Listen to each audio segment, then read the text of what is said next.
Alistair Overeem contre Alexander Volkov ce week-end, ça va être très très bon. On analyse ça tout de suite.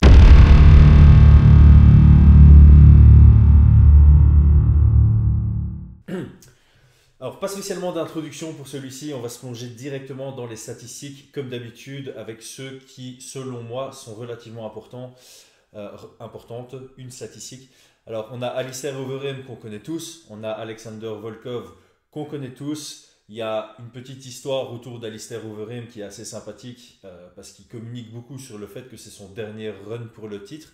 Donc, prochaine défaite égale retraite, a priori. Il est temps, entre guillemets, dans la mesure où il a pris plusieurs KO dans sa carrière. Donc c'est bien de savoir qu'il est conscient qu'il arrive vers la fin, surtout à son âge. Par contre, est-ce qu'on peut avoir de l'espoir sur son run? J'ai tendance à dire oui. On va voir ça dans quelques instants avec les séquences et tout ce qui s'ensuit. Alors, je suis désolé, j'ai un pop-up sur mon... Voilà. Ok, donc les stats intéressantes. 47 victoires, 18 défaites en MMA seulement pour Overeem. Il avait aussi une grosse carrière en kickboxing. De l'autre côté, 32 victoires, 8 défaites, donc 40 combats professionnels en MMA. On a vraiment deux athlètes très très expérimentés et en plus de ça expérimentés au plus haut niveau. Ils sont tous les deux à l'UFC depuis un petit temps, surtout Overeem. Alors la stat qui pour moi est la plus intéressante, c'est plutôt les deux ici d'affilée du côté d'Overeem. Donc on voit 3,65 sur les strike landing. Oh, je vais y arriver. C'est le soir, il est tard, je suis fatigué. Strikes landed per minute, donc c'est le nombre de frappes qu'il envoie et qui touche par minute. On est à 3,65, ce qui est très très faible. C'est ce qu'on appelle un low output fighter, donc c'est quelqu'un qui envoie très peu de frappes. D'autant plus qu'il a une précision, en fait c'est le meilleur de l'UFC, de loin en plus, de 73, 73%. C'est énormissime. Il a une avance dingue sur le deuxième. J'ai pas la stat devant moi, mais voilà, c'est vraiment le combattant le plus précis à l'UFC. Donc, qu'est-ce que ça indique pour moi? C'est que il y a plusieurs fighters. Il y a plusieurs fighters qui ont 3,65, 3,50 de touches à la minute. Mais ceux qui ont ça ont un volume de jeu plus élevé que Alistair Overeem parce que généralement, voilà, la moyenne c'est aux alentours des 50% ici. Donc, Overeem touche beaucoup, mais on voit peu. Donc on va appeler ça un low output precision fighter, donc quelqu'un qui a une bonne précision. Et en fait, ça va bien en accord avec son style parce que, étant donné qu'il envoie peu de frappes, ses adversaires le savent aussi. Ce qui signifie que dès qu'il part sur quelque chose, ses adversaires s'attendent un peu à ce qu'il y ait de l'action. Parce que voilà, quand ils voient Overeem partir sur une frappe, ils vont se dire que c'est pas une feinte mais une frappe. Et donc ça rentre un peu dans cette structure où Overeem peut justement jouer de ça pour améliorer encore son jeu de feinte. De l'autre côté, justement, ici, on a une énorme différence, hein, 6,19. Je ne vais pas dire qu'on est presque au double, mais on a quand même une sacrée différence de volume et on a une précision, on va dire, moyenne, ni bonne ni mauvaise pour le russe, 59%. Alors, deuxième stat intéressante et surprenante, moi quand j'ai vu ça tout à l'heure, je me suis dit, tiens, c'est surprenant. Il se fait toucher 4,69 fois à la minute, alors qu'il touche que 3,65, ce qui veut dire qu'il se fait beaucoup plus toucher que ce qu'il ne touche ses adversaires. Généralement, ce genre de statistique, ça arrive quand on a un combattant qui a un palmarès négatif. Quelqu'un qui perd plus que ce qu'il ne gagne. En moyenne, il va évidemment avoir ce genre de statistique où il se fait plus toucher que ce que nul ne touche ses adversaires. Ici, Overeem, il a quand même un relativement bon palmarès à l'UFC. Donc c'est une statistique assez intéressante. Je vais mettre ça parce que l'UFC communique très peu là-dessus. Ils disent pas exactement comment ils calculent ce genre de statistiques. Donc je vais un peu mettre ça sur le coup du fait que Overeem protège très très haut. Il a une bonne garde haute et je pense qu'il amortit pas mal de frappes. Et l'UFC va quand même considérer que ce sont des frappes qui le touchent, malgré que ça arrive un peu dans sa garde ou que c'est amorti ou dévié par sa garde. Donc voilà, je vais un peu mettre cette stat en suspens, mais je la trouvais assez intéressante. D'autant plus qu'encore une fois, de l'autre côté, on a vraiment une sacrée différence, 3,3. Donc on a une énorme différence entre euh, le nombre de frappes que Volkov envoie et touche avec et le nombre de fois où il se fait toucher. Je trouvais ça relativement intéressant. Les âges, bon, voilà, Overeem, on vient d'en parler, 40 ans, c'est son dernier run. D'autant plus, en plus d'être âgé, 40 ans, ça devient âgé même chez les poids lourds. Il a une longue carrière, donc clairement, ça rentre en jeu. Il y a un côté, voilà, c'est son dernier run, donc il y a un peu de pression, mais en même temps, il doit y avoir un genre de libération aussi en sachant que voilà, il donne tout, il va tout mettre maintenant, et puis si ça passe pas, ben ça passe pas. De l'autre côté, 32 ans chez les poids lourds, ça reste jeune. Je dis que c'est un âge assez jeune. On a très peu de poids lourds en dessous de la trentaine. Donc Volkov est assez jeune, même si encore une fois, j'aime pas trop parler en âge en MMA, j'aime plus parler en minutes de combat. Et Volkov, 40 combats et sa moyenne à l'UFC, c'est 15 minutes de fight. Parce qu'il a fait des 5 rounds, donc même les finishes, ça s'équilibre. En général, quand il rentre dans une cage à l'UFC, c'est pour 15 minutes. Alors finalement, les codes de Paris, on a entre léger et modéré underdog du côté d'Overeem et ben forcément si l'underdog, l'autre est légèrement favori. Donc moins 170, moins 170 pour Volkov qui est légèrement favori dans ce combat. Ok, ben on va aller dans le bon sens peut-être Chris. Alors, deuxième stat, alors pour ceux qui sont fans de chiffres, comme moi. Et si vous avez Twitter, je vous recommande vraiment d'aller suivre Numbers MMA. Le gars, il met plein de stats super intéressantes. Et donc là, notamment, c'est une stat que moi, je voulais absolument discuter. Donc, Alistair Overeem, depuis 2018, depuis sa défaite contre Curtis Blades, il a rejoint la Elevation Fight Team. Et depuis qu'il l'a rejoint, il y a une sacrée différence dans son style. Ce qui est rare avec quelqu'un qui a plus de 40 combats, avoir un changement à 38 ans, c'est super rare. Et donc là, franchement, respect au coach de l'équipe. Parce que voilà, depuis sa défaite contre Curtis Blades, il a 4 victoires, une défaite. Et sa défaite, c'est contre Jairzinho, contre lequel il était en train de partir vers la victoire. Il avait, aux yeux de, si je dis pas de bêtises, aux yeux de 2 juges sur 3, il avait gagné les 4 premiers rounds. Et un juge lui avait juste donné perdant sur le quatrième. Et il était à 10 secondes de la victoire, du coup, où il s'est fait surprendre et sa lèvre s'est fait complètement ouvrir. Je vais y arriver. Donc voilà, juste, ça, ce sont les stats avant le changement. Ça, ce sont les stats après le changement. Alors, qu'est-ce qu'on voit, c'est que dans tous ses combats avant d'arriver à Elevation Fight Team, il avait un ratio de contrôle de 23% qui est passé à 34%, donc plus de 10% de contrôle supplémentaire. Son succès sur les takedowns est passé de 27% à 41%, c'est énorme comme changement. Et le nombre de frappes qu'il envoie une fois qu'il est au sol est passé de 7,57 à 30,2. C'est une statistique qui est complètement dingue. Alors je voulais absolument mettre ça en avant de commencer mon analyse sur les séquences que j'ai sélectionnées pour une grosse raison, c'est que Alistair Overeem a toujours évidemment été considéré comme un striker puisqu'il vient du K1 à la base et qu'il est arrivé, et c'est toujours un excellent striker, mais particulièrement depuis qu'il est à la Elevation Fight Team, je vais plutôt le considérer comme un clinch fighter et un ground and pound fighter. C'est quelqu'un qui excelle complètement au clinch et une fois qu'il a le top control, c'est juste incroyable. Et donc toute mon analyse ici va être basée sur justement ce jeu au clinch, ses takedowns et son contrôle au sol parce que voilà, ces 4 dernières victoires depuis sa défaite contre Curtis Blade, c'est entièrement grâce à son jeu au clinch et entièrement grâce à son jeu au sol, même s'il a eu pas mal d'échanges debout et pas mal de beaux échanges debout, mais notamment contre Augusto Sakai, il avait du mal debout et il a trouvé son chemin vers la victoire en cherchant ce clinch, en cherchant ce takedown et en finalisant ça au sol. Donc on va vraiment analyser toute cette partie clinch, lutte, sol. Parce que sinon la vidéo va durer trop longtemps et je crois qu'elle va durer déjà très très longtemps. Donc on va avancer un tout petit peu. Donc ici, première séquence, je veux juste montrer ça pour... voilà. Là il est dos à la cage, on va dire que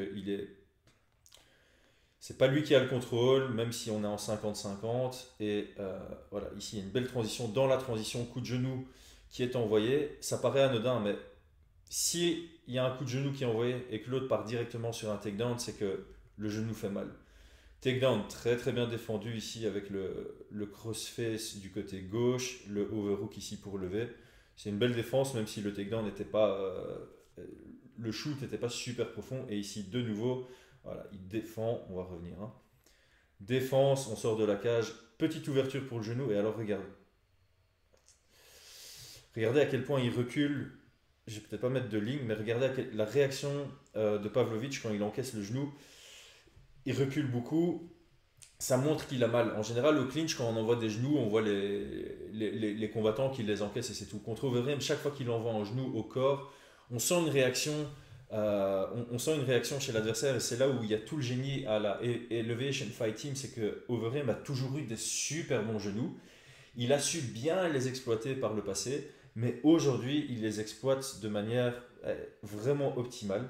Donc ici, on a takedown, défendu, de nouveau, dans la transition. Vous voyez, il a vraiment ce naturel pour les genoux. Hein. On vient de se relever, poup, il envoie son genou, de nouveau à la midsection, de nouveau une grosse réaction défensive chez Pavlovich. Donc ici, ça c'est très très beau de nouveau.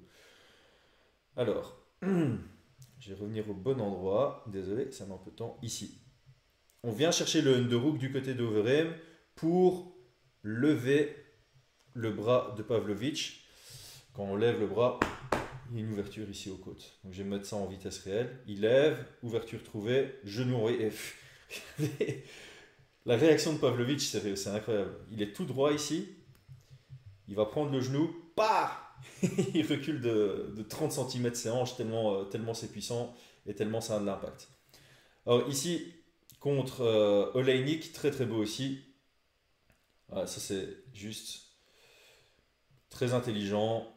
Ici, il est calme. Alors, ce à quoi il faut faire attention, c'est que la tête de Oleinik part sur la droite d'Alistair Overeem. Okay, en général, quand on a ça, pour avoir le contrôle à la cage, on a besoin que la main opposée vienne prendre le underhook. Ici, comme il n'y a pas le underhook, très facilement, Overeem sait qu'il peut partir par là. Ça, c'est une ouverture que Oleinik a laissée.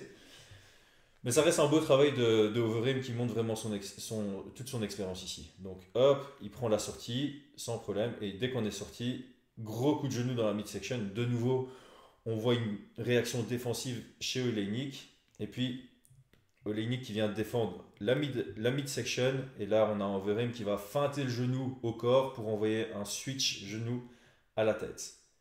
Hop, vous voyez, je vais peut-être le remettre. Parce que ça passe un peu inaperçu quand même.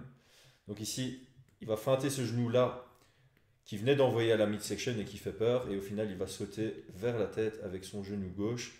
C'est un petit détail, mais je trouve ça très beau. Pardon, je vais aller dans le bon sens. Donc, feinte de genou, saut, genou à la tête. Alors ici, j'aime beaucoup. Hein. Donc, généralement, quand on a un double collar tie, ou en tout cas un single collar tie, on va plutôt envoyer des coups de genou vers la midsection. C'est un peu compliqué de passer dans l'axe à l'intérieur de son propre bras pour aller chercher la tête. Et ici, c'est plus dans la synchronisation que j'aime beaucoup ce que fait. Je suis nouveau du mauvais sens. Voilà. Vous voyez, il va ouvrir son coude ici pour que son genou puisse passer à l'intérieur et venir toucher la tête de Oleinik. Mais mes flèches sont vraiment dégueulasses. Oups. Je vais revenir un peu en arrière. Vous voyez comment il ouvre son coude ici? Soyez attentif au coude. J'avance un tout petit peu. Hop, là le coude est ouvert. Ça crée l'ouverture pour envoyer le genou. C'est vraiment... Je le dis tout le temps, hein, le diable se cache dans le détail et le niveau élite, ça se cache vraiment dans le détail ici. De nouveau, vous voyez, coude ouvert. Je vais revenir un tout petit peu en arrière. Désolé, hein, je prends mon temps. Je sais que certains aiment bien ça. Donc ici, ouverture du coude pour laisser passer. Le coude vient vraiment sur l'extérieur pour que le genou puisse passer. C'est vraiment du très très beau travail. Hop, coude ouvert, genou qui passe. Et ça, c'est le début de la fin. Voilà, ça vient au sol. Et ici, au sol, je veux absolument montrer ça. Un peu de ground and pound. Donc directement, hop, il vient chercher la Nelson pour le contrôle. Enfin, la demi-Nelson pour le contrôle. Mais c'est surtout ici que je trouve ça intéressant. Voilà. Il vient faufiler son bras ici. Donc la plupart des combattants, quand ils sonnent leur adversaire, ils vont venir frapper. Ici, non. Overeem, il a une structure dans son jeu au sol. C'est d'abord le contrôle, ensuite les frappes. Donc ici, ce qu'il vient faire, c'est qu'il vient contrôler, on ne le voit pas très bien, mais ici, il y a la main gauche de Oleinik. Et il vient la contrôler avec son bras droit et avec sa main gauche. On le verra plus tard. Retenez juste cette séquence, je ne vais pas l'expliquer maintenant. Retenez juste cette séquence où il vient d'abord contrôler, Hop, et maintenant, grâce à ça, il a le contrôle juste avec sa main gauche de la main gauche de Oleinik et ça va lui permettre de frapper avec sa main droite au visage et finaliser le combat. C'est du très beau boulot. Alors, non, j'en parlerai après. Voilà, ici c'était le début de la fin. Alors, il a un très bon clinch, mais pour moi, là où il excelle le plus, c'est vraiment dans son grand endpoint une fois qu'il a le top control. Et donc, à partir du clinch, il a des très beaux suivis. Donc, ici, on vient d'avoir une action où il y a un genre de collision. Il vient chercher directement son single collar tie ici sur la droite. Hop, et là, ça c'est très beau. Donc, précédemment dans le combat, il avait envoyé pas mal de genoux à Pavlovich. Et ici, on voit directement, ça c'est pas bien.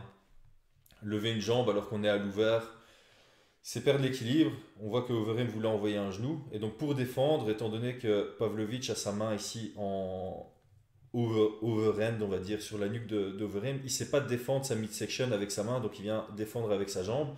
Ce qui fait qu'il a qu'un seul appui. Ça crée une ouverture pour Overeem, qu'il le voit. Et hop, petit foot sweep et on est directement au sol. Ici, un peu la même chose. Il provoque, il provoque le clinch. On est à peine au clinch. Il vient chercher le coup de genou. Et alors ça, c'est très intéressant. Regardez, le pied ici de Jairzinho est bien sur l'extérieur, donc il a un bon équilibre. Overeem vient mettre son genou.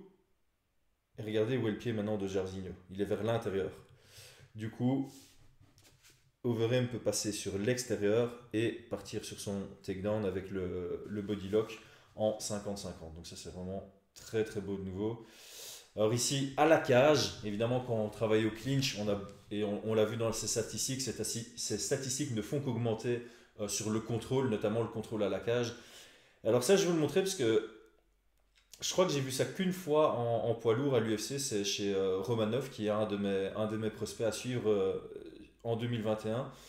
Ici, il a une bonne pression à la cage et ouais, ça c'est vraiment un très très beau takedown. Il l'a fait deux fois contre Sakai. Voilà, ici pression à la cage. Sakai qui défend en mettant son poids sur Overeem. Et puis, hop, je vais revenir un peu en arrière. Ici, regardez la différence de hauteur des hanches, hein. Donc Sakai met son poids vers Overeem. Ses hanches sont au-dessus des hanches de Overeem qui va descendre son centre de gravité, laisser traîner son pied ici et partir avec son corps de ce côté-ci. Du coup, il utilise, on le dit souvent ça, hein, aux débutants, utilisez le poids de votre adversaire contre lui. Donc c'est exactement ce qui se passe ici. Ça, c'est vraiment le genre de takedown que seuls les athlètes élites peuvent faire, vraiment.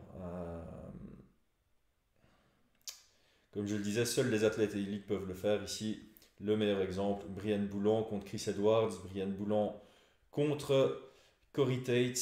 Très très bon. C'est plus ou moins la même logique. Donc ça c'était du beau boulot de Brian Boulan. On n'est pas là pour l'analyser, mais si vous ne le connaissez pas, suivez-le. Il va combattre en mars au Cage Warriors et il vaut vraiment la peine. Partout en fait, c'est un combattant super intelligent. Mais il a des techniques en lutte comme ça qui sont extrêmement intéressantes.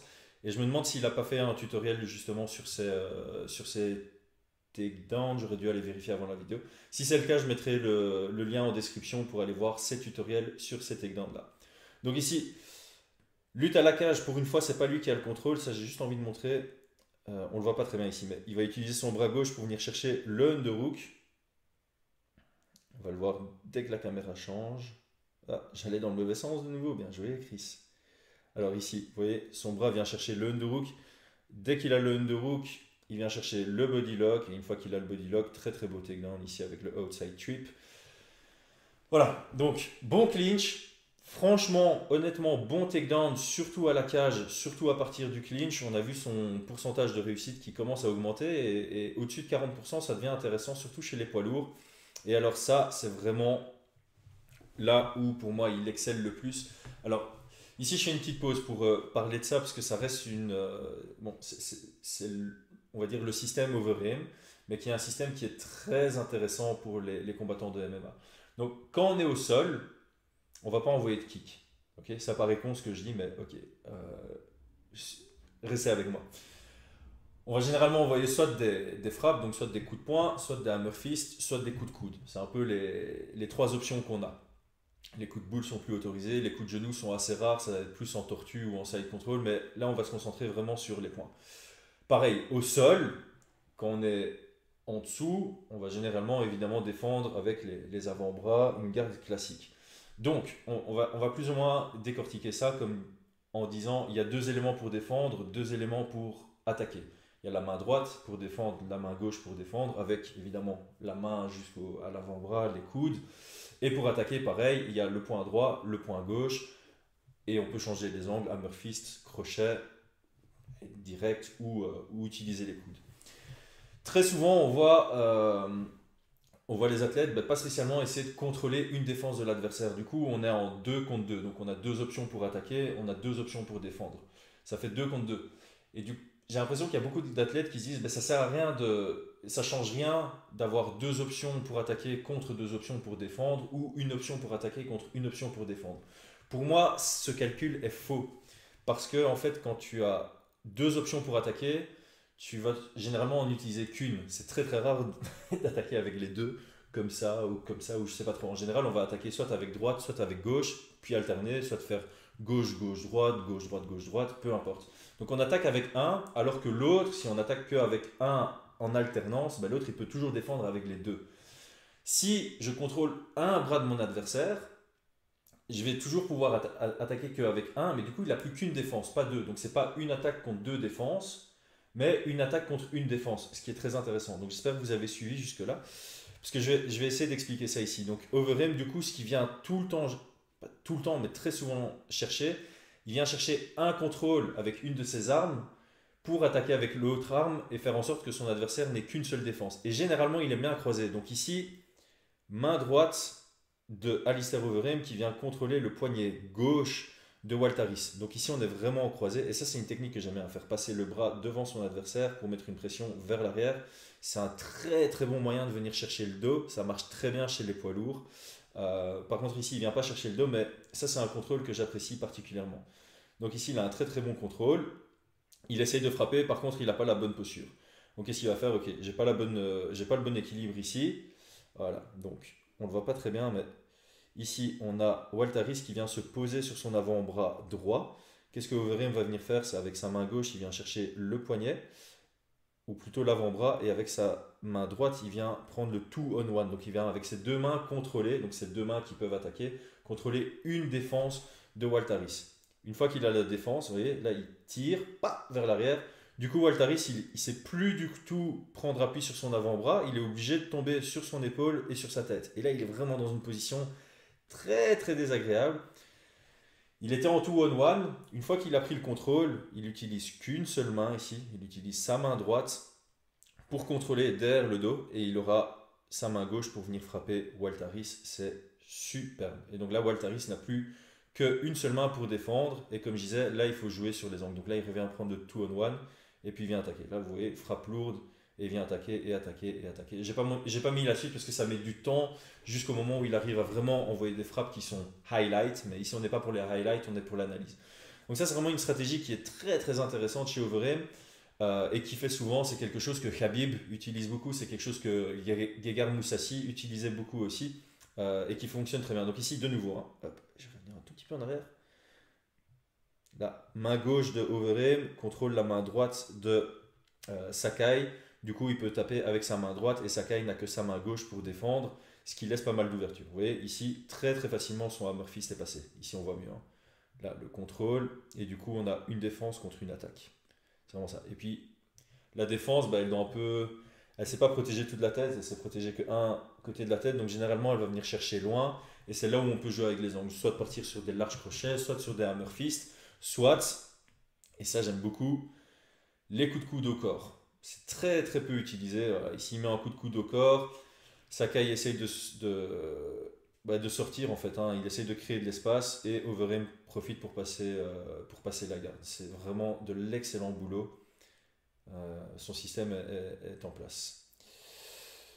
Donc ici, juste pour la force de frappe, j'aurais dû mettre le son. J'avais commenté ça en live et regardez. Donc, techniquement, il y en a beaucoup en grande pente qui vont juste faire des coups de bras. Ici, ce que je veux qu'on observe, c'est l'épaule qui va driver pour vraiment mettre toute la puissance. En fait, il met tout son corps dans la frappe. Paf, vous voyez, il y a tout son corps qui descend, donc il y a tout son poids, toute sa puissance qui descend dans la frappe. Et cette frappe-là, c'était Le bruit était énorme. Et puis là, gros changement. Hammer fist, crochet, il change les angles. Magnifique travail. On voit un Pavlovich qui veut sortir du combat. Ici, pareil. Hein. Alors, est-ce qu'on le voit bien? Voilà. Contrôle croisé. Ça, c'est vraiment le meilleur. Hein. Il contrôle le bras ici. Son autre bras est en dessous. Et comme il contrôle en croisé, normalement, ce qu'on aime bien faire, c'est allez, va-t'en. Ce que Sakai devrait faire ici, ou aimerait faire pour défendre, c'est utiliser son bras gauche pour défendre les attaques du bras droit d'Overeem en effet miroir, et ce bras-ci pour défendre les attaques éventuelles du bras gauche d'Overeem. Ici, comme on est en contrôle croisé, c'est difficile pour Sakai de défendre les attaques de la main droite ou du coude droit ici en l'occurrence. Et là, c'est début de la fin directement. Gros KO pour Overeem dans le 5e round. Vous voyez, ce contrôle est toujours là. Hein. Donc même dans l'attaque, il pourrait s'exciter. Hein. Il pourrait lâcher pour envoyer une grosse du gauche parce que là, il aurait plus de puissance avec son gauche. Il pourrait lâcher. Non, il préfère garder le contrôle et continuer à envoyer avec des hammer fists. Vaut mieux envoyer des petits hammer fists. Il n'y a pas de petits hammer fists chez Overeem. Voilà, début de la fin. Ok. On a fait le tour pour Overeem, 26 minutes de vidéo déjà. Hop, je vais revenir un tout petit peu en arrière. Donc, voilà, Overeem, clairement, Elevation Fight Team a fait un excellent boulot. Ils ont réussi à tourner son jeu autour de son expérience. Évidemment, quand on avance en âge, on n'a plus les mêmes attributs physiques. Vitesse, explosivité, ça s'en va un peu. Et donc, quand on rencontre des athlètes plus jeunes que nous, ben on peut plus faire vitesse contre vitesse, athlétisme contre athlétisme, explosivité contre explosivité. On doit trouver des alternatives. Là, en l'occurrence, les alternatives, ben, c'est jouer de son expérience, aller au clinch, aller à la lutte, aller au sol. La vitesse a moins d'importance au clinch qu'à distance. Donc, c'est vraiment super intelligent ces adaptations stratégiques que son équipe a fait à son style pour Overeem. Alors, en face de lui, Volkov. Volkov est plus grand, ça reste voilà, une stat qui est intéressante. Euh, alors, si on enlève la dernière minute de son combat contre Derrick Lewis, je vais vraiment considérer Volkov comme un combattant super intelligent. Super, super intelligent. Alors ici, je vais montrer quelque chose que je kiffe à mort. Ça, franchement, dans un combat, c'est mon kiff, quoi. C'est mon petit plaisir à moi. Je trouve ça délicieux, pour vous dire. Je trouve ça exquis. D'ailleurs, mes élèves, enfin tous les élèves qui regardent, tous mes élèves qui regardent cette vidéo vont se dire, ok, bon, ça c'est typiquement le genre de cours que Chris donne et qui kiffe. Alors ici, il reste 2 minutes 23 dans le premier round entre Volkov et Waltaris. Volkov envoie un front kick. Alors, ça paraît anodin quand on le regarde la première fois, mais voilà, ici, front kick, c'est assez bien défendu par Waltaris. Par contre, quand on avance un peu plus, ouais, vous voyez ici, il y a une petite ouverture au niveau de la tête là. Okay, donc il a défendu, il a encaissé, et après avoir encaissé, ses mains sont un peu parties en couille. Elles se croisent là, c'est jamais bien de croiser des mains en combat. J'essaie de mettre un tout petit. Donc ici, il est bien défensivement. Ici, sa main avance, ça libère, ça crée une ouverture au niveau de sa tête. Puis je vais avancer à la séquence d'après. Hop, et là, sa tête est complètement à découvert. Ok. Voilà. Séquence d'après, il reste 56 secondes dans le combat, si je ne me trompe pas. Hop, on va avancer. Voilà. 46 secondes dans le combat. Alors, on va d'abord regarder la séquence. Hop, hop. Voilà. Ça, je kiffe. Hein. Donc, avant, il met un front kick. Et on a une défense bonne sur le front kick, on va dire. Et bizarroïde après l'avoir encaissé. Donc, qu'est-ce que fait quelques temps plus tard dans le combat Volkov? Il vient feinter. Donc, ici, c'est vraiment la feinte du front kick. Il lève son genou comme s'il allait envoyer le front kick. Et on voit exactement la même défense chez Waltaris. Qu'est-ce que cela signifie? Que sa tête va être libre. Et donc, hop, le petit direct qui vient, le petit crochet, et il est sonné. Très très beau boulot. Ensuite, round d'après, j'ai mis un front kick, il a une défense bizarre. J'ai feinté le front kick, je l'ai sonné à la tête. Je vais feinter le front kick, il va défendre sa tête, ça va ouvrir son corps. Et hop, vous voyez, ça, je vais remettre, j'adore, je suis en kiff là, j'espère que vous êtes aussi en kiff. Regardez, là, il n'y a aucune réaction défensive, ok? Aucune réaction défensive, il voulait juste reculer, et du coup, il y a l'ouverture sur le snap kick au corps. début de la fin, il gagne par TKO. La lecture du jeu, j'adore. Franchement, ça c'est très beau et donc c'est là où je dis combattant intelligent Volkov. Alors, au-delà d'être un combattant intelligent, c'est quelqu'un qui aime rester au kicking range. Donc il aime bien rester, disons, à longueur de bras tendu, juste en dehors du boxing range, mais s'il veut envoyer un kick, il va toucher. D'ailleurs, on l'a vu dans la section précédente, il est à distance de kicking range, il a envoyé son snap kick début de la fin. Il est à kicking range et il a une précision dans ses déplacements qui est vraiment pas mal. Donc ici, je vais le montrer. Voilà, vous voyez. Alors ici, il n'y a pas de remise, mais il ne fait pas d'effort inutile. Donc ici, il recule, il esquive de justesse le crochet, il esquive de justesse le direct. Et là, vous voyez, il est déjà en appui pour repartir vers l'avant. Alors qu'il y a beaucoup de combattants qui continueraient un peu à désengager pour être certains d'être hors de danger, surtout chez les poids lourds. Et donc ici, il est à distance de revenir, mais il ne le fait pas. Mais ça reste une bonne introduction pour la suite. Voilà, ici par contre il le fait. Donc ça je vais remettre parce que c'est jab, esquiver, direct, cross, esquiver. C'est ce que Cédric Doumbé a mis ce week-end.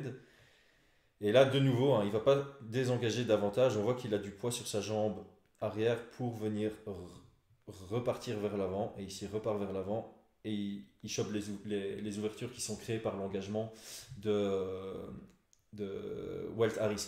Donc, je vais encore le répéter, quand on est debout, soit on fait rien, soit on engage, soit quand l'autre... Donc, si j'engage, l'autre doit réagir. Quand il réagit, soit il désengage, soit il contre en synchronisé pendant mon extension, soit il remet, il fait une remise, donc il contre en délayé pendant ma rétraction.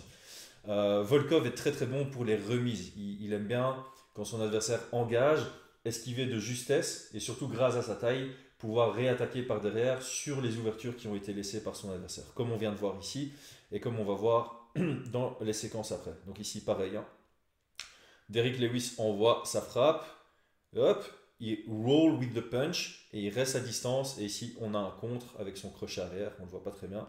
Je vais remettre la séquence parce qu'elle est chouette à voir. Hop. Voilà, attaque de Derrick Lewis, il reste à distance, contre et il sonne Derrick Lewis. Très très beau. Ici pareil, Derrick Lewis attaque, 3 envois et puis remise avec 3 envois. Vous avez vu à la séquence précédente, une frappe de Derrick Lewis, bonne lecture du jeu, il esquive juste la frappe et il remet. Ici, Derrick Lewis envoie 3 frappes, il esquive les 3 et puis il remet avec 3 lui-même. Donc, je suis dans le bon sens là. Ok. Donc ça, j'ai en arrière. 1, 2, 3 chez Derrick Lewis, ça touche pas. 3 attaques chez Volkov. Ouais, c'est du bon taf. Ici, pareil. Ici, il casse vraiment le rythme de Walt Harris. Walt Harris attaque. C'est loupé. On voit que Walt Harris veut charger sur une deuxième. Et non, il vient piquer là pour casser le rythme. Et puis il continue sur sa combinaison. Et puis il reste à distance de kicking range. Voilà, ça j'aime beaucoup. Il a vraiment un œil. Alors que chez les poids lourds, c'est assez rare. C'est très dangereux de faire ça. D'ailleurs, il en a fait les frais sur le long terme contre Derrick Lewis. Mais voilà, ici. Ça aussi j'aimais bien. Donc il est capable d'initier, ça j'aime bien. Il ne fait pas que contrer, il initie bien aussi. Ici ce que je veux montrer c'est son intelligence de jeu. Donc on a un Derrick Lewis qui part vers sa droite. Volkov ici va envoyer son middle kick arrière, ce qui va faire une collision. Et du coup Derrick Lewis va s'arrêter et ça va lui permettre d'attaquer en ligne. Donc, les images valent mieux que mes mots. Middle kick, il s'arrête et du coup on a l'attaque en ligne. Et il était passé en gaucher. Vous voyez, c'est un droitier, mais là, il est passé en gaucher pour attaquer. Ça vient toucher, et donc ça, c'est l'initiation. De nouveau, ça, on va faire bien gaffe pendant le combat, parce qu'il envoie quand même pas mal de body shots, et avec un overhand qui protège très souvent très haut, ça peut laisser pas mal d'ouverture au corps pour Volkov. Du bon taf. Puis là, je voulais juste montrer, voilà, Volkov. C'est pas un clinch fighter, mais il n'a pas un mauvais clinch. Donc ici, il a un takedown à la overhand. Puis au grand end pound, il n'est pas mauvais. Il a du bon grand end pound. Ici, j'aurais dû laisser plus longtemps. Ici, hop, j'ai dit beaucoup ici. Ici. On est au clinch. Petit genou en chemette à la overhand. Hop, le clinch continue. On vient chercher le body lock. Et je crois qu'il y a un takedown après. C'est ça que je voulais montrer. Voilà, body lock, takedown. Ok.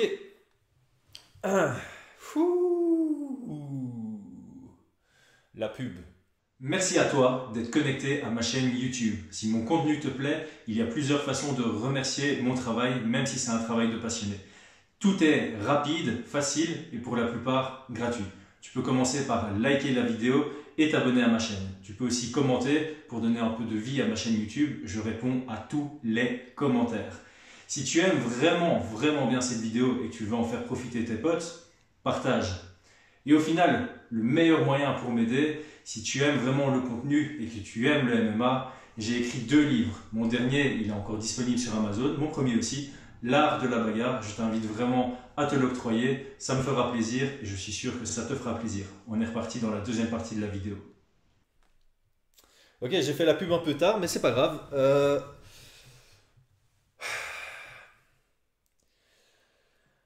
Est-ce que Overeem devrait être underdog dans ce combat? Moi, honnêtement, j'ai j'ai l'impression que ouais, Volkov en pied-point, c'est peut-être un peu à son avantage, mais la dernière défaite de Volkov, c'est contre le training partner de Overeem, Curtis Blades, qui est à la Elevation Fight Team et qui s'est fait mettre au sol et mettre au sol et mettre au sol. J'ai vraiment l'impression qu'Overeem a totalement la capacité de casser facilement cette distance et d'amener ça au sol. Alors, en analysant les deux combattants, j'étais là, je suis, ouais, franchement, j'adore les deux. Ils sont très très bons les deux. Par contre, en me disant, ok, le game plan idéal, pour l'un comme pour l'autre, ça risque de faire un combat qui est moins bien que ce qu'on pourrait attendre. Pourquoi?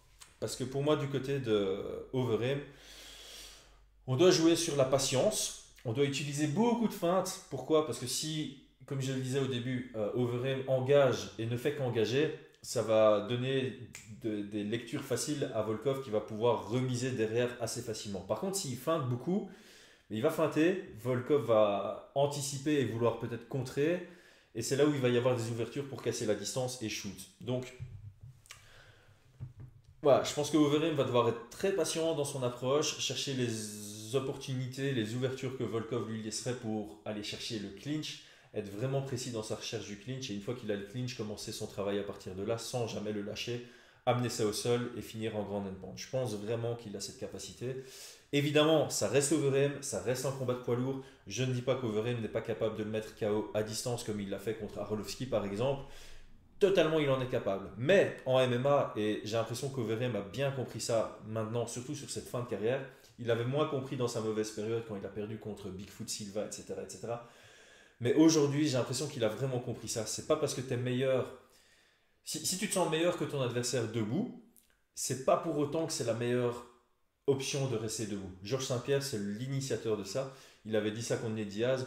Il avait dit: je crois que je suis meilleur que lui debout, mais non, l'accent canadien, ça va pas. Il avait dit qu'il sentait qu'il était meilleur que Nick Diaz debout, mais qu'il était encore meilleur que lui en lutte. Et donc, il n'a pas cherché à échanger debout, il a pris le moins de risques possible, il a cherché le sol. Ici, c'est un peu pareil pour Overeem. J'ai l'impression qu'il pourrait se sentir meilleur que Volkov debout, mais pour moi, vraiment, la clé de ce combat, c'est aller chercher le clinch, aller au sol, finaliser au sol. Vraiment, vraiment, vraiment. Donc, c'est pour ça aussi que j'ai l'impression que Overeem devrait avoir plus de respect dans les codes de Paris parce que il est capable de gagner à distance, en pied-point, mais une fois qu'on est au clinch et une fois qu'on est au sol, surtout si c'est lui qui a le top control, il est exponentiellement. Enfin, il y a une plus grosse différence et le combat va encore plus à son avantage. Donc, il a vraiment ses ouvertures partout. Évidemment, Volkov, si lui amène au sol, il a un très bon grand endpoint aussi et c'est à son avantage, mais je vois beaucoup moins Volkov amener Overeem au sol que l'inverse, vraiment beaucoup moins. Donc, euh, je reviens à mes moutons. Le game plan pour moi, pour Volkov, c'est de piquer à distance, de rester patient, de jouer de son allonge, de piquer vraiment à distance, d'essayer de remettre une fois que Overeem a vraiment engagé, parce que de temps en temps il surengage, donc ça laisse des ouvertures. Beaucoup attaquer le corps, feinter au-dessus, parce que Overeem, j'aurais pu mettre une séquence là-dessus. Il a des bons réflexes, il a une bonne lecture du jeu, il sent quand l'adversaire va envoyer une combinaison, et avant que la combinaison vienne, bah, il est déjà en protection au-dessus, ce qui fait qu'il se fait rarement surprendre par des frappes debout, des single attaques en tout cas. Par contre, sur les combos, il peut envoyer au sol. Et par contre, ce que Volkov pourrait faire, et ce serait très intelligent de sa part, c'est forcer Overeem à devoir chercher les rounds. Je vais expliquer. Si Volkov reste à distance de pied-point et que lui pique et qu'il touche un peu plus Overeem, et statistiquement il est complètement capable de le faire, Overeem, pour gagner, il va sentir que les rounds lui filent entre les doigts et il va devoir venir chercher l'action, venir chercher les touches, venir chercher les frappes et donc surengager. Et c'est là où il peut vraiment rentrer dans les spécialités de Volkov des remises. Et donc je pense que Volkov intelligemment il pourrait faire ça. Il pourrait vraiment la jouer patiente, essayer de gagner chaque minute du combat pour forcer Overeem à venir chercher les gros moments dans le combat et à se laisser ouvert par rapport à ça. Donc voilà, c'est ma lecture de ce combat. En tout cas, moi j'aime beaucoup. J'aurais tendance à donner 55-45 pour Overeem, donc le mettre légèrement favori. Les codes de Paris ne voient pas ça. On aura la réponse samedi. Alors, dans les autres combats, on a beaucoup de chouettes combats sur la carte, surtout la main card. On a quelques combats en sous-carte, mais je ne voulais pas passer au travers de tout. On est déjà à 40 minutes de vidéo. Je ne suis pas certain que mon téléphone ait assez de place. J'espère vraiment que ça tient jusqu'au bout. Donc, j'ai passé très rapidement. Je pourrais vraiment faire une autre vidéo là-dessus, mais voilà, j'ai passé très rapidement. Évidemment, co-main event, Cory Sandhagen, numéro 2 dans la division des bantamweight contre Frankie Edgar, qui, encore une fois, on lui manque de respect dans les codes de Paris. Mais bon, Cory Sandhagen, vraiment très très bon combattant. Excellent, il a eu un gros revers contre Aljamain Sterling. Et c'est là justement où je me dis, encore une fois, stratégiquement, Cory Sandhagen, je pense qu'il va vraiment pouvoir jouer de sa différence de taille contre Frankie Edgar. Frankie Edgar, c'est un combo fighter, donc il peut vraiment rentrer dans la distance, mais j'ai l'impression que le jeu de Cory Sandhagen debout est vraiment bien en place et je ne le vois pas se faire surprendre par Frankie Edgar. Après, ça reste du MMA et Frankie Edgar a vraiment une sacrée expérience. Mais Frankie a une sacrée lutte en chaîne et on a vu ce que Aljamain Sterling a fait contre Cory Sandhagen. Donc je vois Frankie Edgar capable de faire ça. Donc je suis vraiment surpris de cet énorme écart dans les codes de Paris. Je conçois totalement que Cory Sandhagen est gagnant, je le donne gagnant, mais pas avec ses codes de Paris. Il est vraiment... Frankie Edgar, là, il est sous-estimé de dingue, j'ai l'impression. Après, on verra. Peut-être que Cory Sandhagen va vraiment gérer ce combat de A à Z. Il est capable de gérer comme Max Holloway avait fait contre Frankie Edgar. C'est un peu comme ça que je vois le combat se passer d'ailleurs. Mais malgré tout, voilà, Max Holloway a bien dominé Frankie Edgar. Mais s'il y a un rematch, les codes de Paris, ça ne devrait pas être ça. Ok, next. Celui-là, j'aime beaucoup. Manel Kape, c'est son deuxième combat à l'UFC, si je ne me trompe pas. Il n'a pas encore de ranking. Et ils vont le mettre contre le numéro 5 de la division. C'est pour dire quel respect ils donnent à Manel Kape, qui est vraiment un gros prospect à suivre, contre Alexandre Pantoja, qui a combattu que des gros noms à l'UFC. Et il est légèrement favori dans le combat, alors que Manel Kape, quasi personne ne le connaît, donc vraiment à suivre de très près. Le combat suivant, si je ne me trompe pas, André Ewell, pas de bol, il vient de se faire contrôler négatif au Covid. Puis il a fait un deuxième test. Non, pardon. Il s'est fait contrôler positif, puis il a fait un deuxième test négatif, mais malgré tout, son combat est annulé. Il est remplacé par Askar Askarov. C'est un très beau combat. J'aurais bien aimé Cody Stamann contre André Ewell pour l'opposition de style, mais voilà, ça reste un chouette combat contre Askar Askarov. J'ai quand même laissé la barre. Askar. Oui. Et finalement, ouais, ça c'est top. Benil Dariush contre Diego Ferreira. CDF il est sur 6 victoires d'affilée. Benil Dariush est sur 5 victoires d'affilée. Tous les deux à l'entrée du top 10 de la catégorie des lightweight, qui est la catégorie en vogue du moment. Le gagnant de ce combat, il va être juste en dehors des grosses discussions au top de la division. Donc le gagnant de ce combat, il sera dans la catégorie avec Paul Felder et Rafael Dos Anjos, juste en dessous de Hooker, Chandler, Ferguson, etc. Donc ce combat, énormément d'importance et génialissime. CDF, stratégiquement, il a été au top du top dans ses deux derniers combats. Il a été au top du top contre Anthony Pettis, il a été au top du top contre Merbek Tezumov alors qu'il était 2 fois underdog. C'est un combattant qui a vraiment un renouveau dans sa carrière, qui est super intelligent dans son approche. J'ai hâte de voir ça. Malheureusement, j'ai pas trouvé les codes de Paris des cartes prélims, ça devrait venir, donc je sais pas lequel sera favori dans ce combat. Et Benil Dariush, évidemment, c'est bizarre, tout le monde dit ouais, il revient dans sa carrière, il est en train de se réinventer, mais au final, il a eu une mauvaise période avec 2 défaites d'affilée, plus une égalité entre les deux. Enfin, c'est une défaite, une égalité, une défaite. Dont l'égalité était contre Evan Dunham, donc un peu décevant évidemment. Mais là, il est vraiment sur une bonne série, il a toujours été dangereux, il commence à être très expérimenté, ceinture noire au sol, très bon striker, n'a pas peur de l'échange, etc. Donc ça va être un beau combat, j'ai hâte de le voir. Eh ben, ce sera tout pour aujourd'hui. 45 minutes.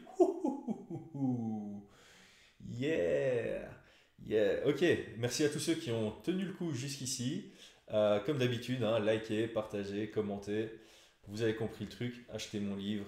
Merci à tous. On se retrouve très prochainement. C'était Chris Gunnacht.